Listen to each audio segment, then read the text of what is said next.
et bienvenue sur cette nouvelle vidéo Manuka Eco Bio Shop. Aujourd'hui nous allons parler de la vaisselle zéro déchet. Ah, la vaisselle zéro déchet, le pain à vaisselle, le savon de Marseille. Je ne veux plus de la bouteille en plastique avec ce liquide vaisselle tout cracra. Tout un débat dans le début de la démarche zéro déchet, en tout cas pour ma famille, ça a été compliqué. On a testé beaucoup d'options et aucune ne nous a vraiment séduite. Le cake à vaisselle, j'ai pas été emballée du tout par l'utilité. Le savon de Marseille, j'ai trouvé que ça laissait quand même une couche de graisse sur la vaisselle, une pellicule un peu grasse, j'ai pas aimé non plus. Donc comme nous nous étions lancés dans la fabrication de savons artisanaux, on s'est dit pourquoi nous ne ferions pas un savon à vaisselle solide. Et donc c'est ce que nous avons fait. Alors notre savon à vaisselle solide, il est fabriqué à partir d'huile d'olive, d'huile de coco qui sont saponifiées. On y ajoute du marc de café qui est un produit qui va être désodorisant et qui va être un abrasif doux pour enlever les saletés. Et on a rajouté de l'huile essentielle d'arbre à thé, de titri, et de l'huile essentielle de citron pour leur côté antifongique et désinfectant et antiseptique. Alors, notre savon à vaisselle se présente sous trois formes. La première, en pot, comme ceci, très pratique à utiliser avec une brosse à vaisselle en bois et en fibre naturelle. Alors, vous avez la brosse comme ceci et vous avez la brosse à manche avec tête interchangeable. Nous, on a opté pour celle-ci parce que j'aime bien le côté de la tête interchangeable. Ce savon à vaisselle, une fois que vous l'avez terminé, eh bien, le bocal est consigné, vous pouvez le rapporter donc en magasin.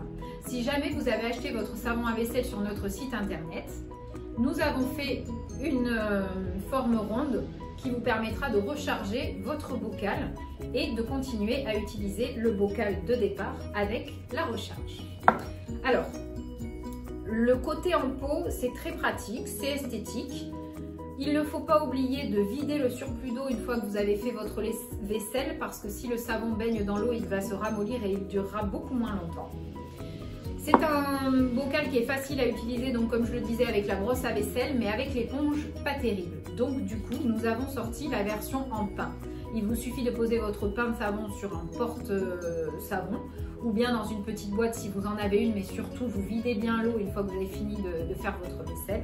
Et là, c'est beaucoup plus facile de frotter avec l'éponge. Je suis passée assez rapidement sur les brosses à vaisselle, mais c'est vrai que j'aime beaucoup ce procédé parce que du coup, quand la tête est abîmée, vous la jetez au compost. C'est du bois de hêtre qui n'est pas traité et la brosse est en fibre d'agave qui est une fibre naturelle qui est compostable. Donc, je résume, pour ma vaisselle zéro déchet, j'utilise la brosse à vaisselle et le savon à vaisselle de l'écume landaise donc, que nous fabriquons à Angresse, à côté d'Hossegor, dans le sud des Landes.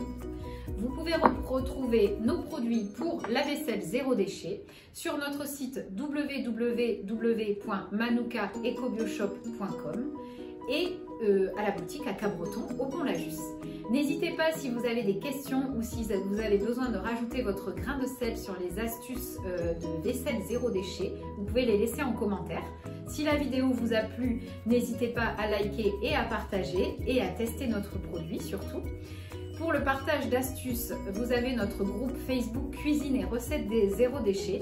Donc n'hésitez pas à le consulter, il est plein de mines d'or et n'hésitez pas à partager votre expérience afin d'en faire bénéficier la communauté. Je vous remercie pour votre attention et je vous dis à très bientôt pour une nouvelle vidéo.